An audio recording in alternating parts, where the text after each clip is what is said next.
Hello, welcome back to underKG Show. Today we got Nokia Lumia 625. So this is a kind of somewhere in the middle of a budget slash mid-range phone. This is one of the Nokia's LTE supporting mid-range Windows phone.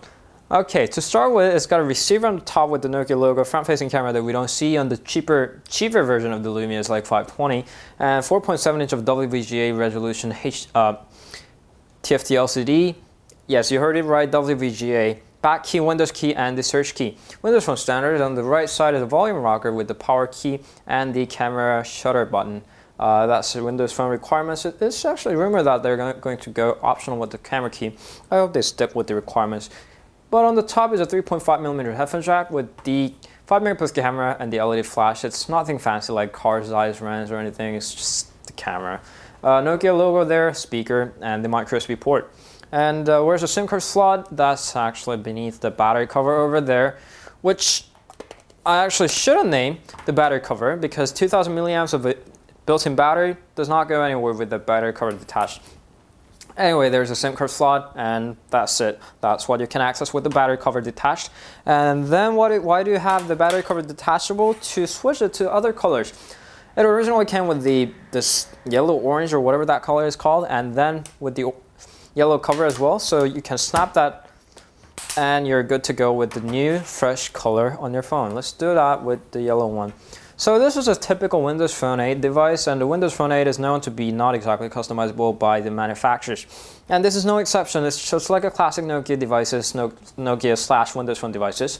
And the Windows Phone 8's best feature is that it's got a smooth interaction with this kind of a fancy swing operation, and that's pretty much it. I'm not going to go into lots of details of the Windows Phone 8 because it's, as I said, same old Windows Phone 8.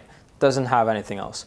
What you can do over here is that you got on the tiles on the left side and the list of all the apps that you have installed on the right side. And what you can do is tap and hold on one of the apps, and you can see that you can pin to start the app. And you can tap and hold on it, and then it's going to have those icons that you can change the size of the apps, of the tiles more likely. And these are not only the shortcuts for your apps, but they also work as data sense. Sort of works as a widget as well. If the app's got an info that you have to tell, they appear on the tile. Like the calendar over here, if you have an appointment, it's going to show up there. So that's Windows Phone 8. It still suffers from the lack of the apps, but it does have the required apps like everyday apps. Now it has Instagram beta as well. It's still in the beta stage, but it has that. And Tumblr has been out for months, and it's getting better. It's nowhere near Android or the iOS, but it's getting better. I hope it gets faster.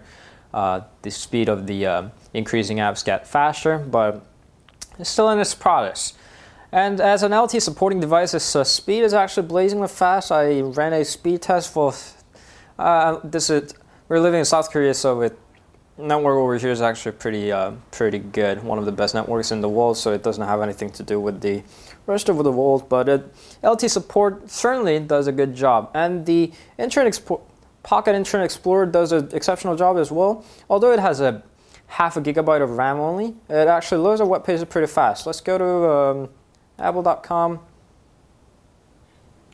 Apple.com is actually nowhere near light kind of web page, but it loads up pretty fast. Let's tap another page that we have never been. And that's okay.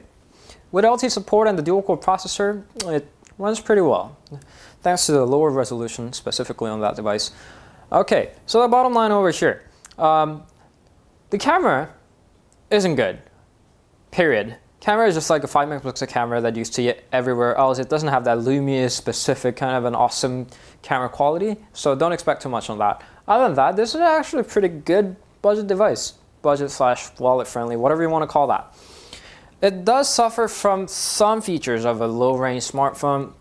Start with the plastics.